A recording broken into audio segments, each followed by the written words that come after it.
আজকে আবারও ছাদ বাগানের ভিডিও নিয়ে আসলাম। তবে আজকে ছাদের স্পেশাল বিষয় হচ্ছে আমার ছাদের রেলিং লাগানোটা হয়ে গেছে।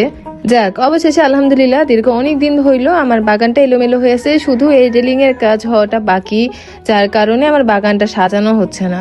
তো যাই হোক, অবশেষে আমার রেলিং এর কাজটা হয়েছে, জন্য একটু শান্তি পাইলাম। আর এখন আমার সব থেকে বিরাট কাজ হচ্ছে এই বাগানটা আবার গুছানো। আর যখন একবার বাগান এলোমেলো হয় না, তখন প্ল্যান করি যে নতুন ভাবে লুক দেওয়া, নতুন ভাবে আবার সাজানো, যাতে একটা অন্যরকম ফিল আসে। তো এখন প্ল্যান করছি যে নতুন করে কিভাবে সাজানো যায়। আর একটা বাগান এলোমেলো করা যতটা সহজ, সেটা গুছানো কিন্তু ততটা সহজ না। গুছানোটা অনেক প্ল্যান করে করতে হয়, আর একটু একটু করে গুছায় গুছায় রাখা, এটা আসলে আমার লং টাইম প্রসেসে চলে যাবে, যার কারণে আমি বেশি ডিপ্রেশনে আছি যে এটা গুছাইতে আমার অনেক দিন সময় লেগে যাবে। একটু একটু করে ভেবে চিন্তে একটু একটু করে গুছাবো। তো যাই হোক, এখন কিছু করার নাই, মেইন কাজটা তো হয়েছে, এটাই অনেক। এখন বাকি কাজগুলো আমার নিজের দিনে দিনে করতে হবে।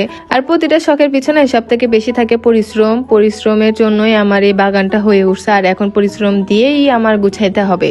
সেটা এখন যে পরিশ্রমই হোক, আমার করতে হবে, আমার কিছু করার নাই। যেহেতু শখটা আমার, বাগানটাও আমার, আমাকে তো আর বাইরের মানুষ এসে করে দিবে না। আর এমন হয় যে লোক নিয়ে করে নেওয়া যায়, আমার ওই জিনিসটা অ্যাকচুয়ালি পছন্দ হয় না, আমার স্যাটিসফ্যাকশন আসে না লোক নিয়ে করে দেওয়া। তারা জাস্ট কন্টাকে আসে, দায়পারি হিসেবে কাজ করে চলে যায়। আগে আমি শুধু ছাদটা ঝাড়ু দিয়ে নিতাম, সেটাই আমার পছন্দ হইতো না যে চিপা চাপি পরিষ্কার করে নাই, কারণ টবে চিপা এখানে ওখানে পাতা মাটি জমা হয়ে থাকে।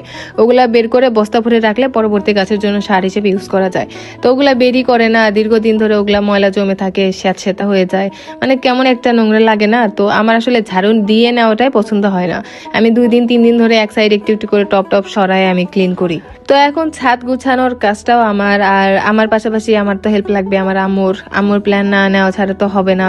আর এটা হচ্ছে না আমার নতুন পেয়ারা গাছ, একটা ছোট লাল পেয়ারা হয়েছে, এটাকে পলি পেয়ারা বলে। আর আরেকটা বিষয় হচ্ছে আমার গাছগুলো এলোমেলো থাকার কারণে আমি দীর্ঘদিন হইলেও ঘাস পরিষ্কার করতে পারছি না, কারণ গাছগুলো একসাথে জমা হয়ে আছে, যার কারণে আমার ঘাসগুলা পরিষ্কার করা হচ্ছে না। আর এখানে একটা তরমুজ গাছ অটোমেটিক্যালি আমার ড্রাগন গাছের মধ্যে হয়েছে, আর এখানে একটা ছোট্ট তরমুজ বের হয়েছে। এই গাছগুলো এলোমেলো করে রাখার কারণে, মানে এক জায়গায় সবগুলো জমা করে রাখার কারণে যেরকম ঘাস হয়েছে, সেখানে সবজির খোসার থেকে এটা ওটার গাছ বের হয়েছে। গাছ বের হয়ে ওগুলা একদম ছড়ায়া মানে নিজের মতো আস্তানা হয়ে গেছে। আসলে দীর্ঘদিন ধরে এইভাবে থাকার কারণে যা হয় আর কি।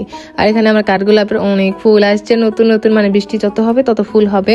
আমার কাঠগোলাপে বলতে গেলে এবছর আমি আশাবাদী যে আমার সবগুলো ভ্যারাইটিতে ফুল হবে। 2-1টা মিস যাইতে পারে, বাট আমার কাছে টোটালে 20টা গাছ আছে। আমি আশাবাদী অন্তত আমার কাছে 15টা গাছে তো ফুল হবে ইনশাল্লাহ। আর এক গাছে একাধিক ডালে একাধিক ফুল বের হইতেই পারে, তবে আমি আশাবাদী 15টা কালারই আমার কাছে ফুটবে ইনশাল্লাহ। আর এইটা হচ্ছে আমার মাধবীলতা, ও একদম চিপায় পড়ে গেছে, ও যে ডালপালা ছড়াবে ওটাও পারতেছে না। তো যাই হোক, দেখা যাক, আমি আবার নতুন করে গুছাই আপনাদের সাথে আবার শেয়ার করব। এখানে আমার ফুল ফল সবকিছুই আছে। তো এখন নতুন করে গুছানোর পালা, নতুন করে আবার সবকিছু রেডি করার পালা। তো আপনারা সাথে থাকেন, দেখতে থাকেন, দিনে দিনে একটু একটু করে গুছাতে হবে। তো আপনারা ধৈর্য সহকারে দেখতে থাকবেন, আর আমি কাজ করতে থাকি। আসলে ছাদে আসলে না কাজ না করে ভালো লাগে না, কিছু না কিছু কুটু কুটু করে করতেই হয়। তো যাই হোক, একটু একটু করে হয়ে যাবে ইনশাল্লাহ, ধৈর্য রাখলে সবই হবে। আমার কাঠগোলাপে দেখেন কি সুন্দর ফুল আসছে, ও মাশাল্লাহ। তো আজকের মতো টাটা, আল্লাহ হাফেজ। আমার ছাদে আপনাদের সবার দাওয়া থাকলো, আপনারা আসার সময় অবশ্যই অবশ্যই আমার কবুতরের জন্য খাবার নিয়ে আসবেন।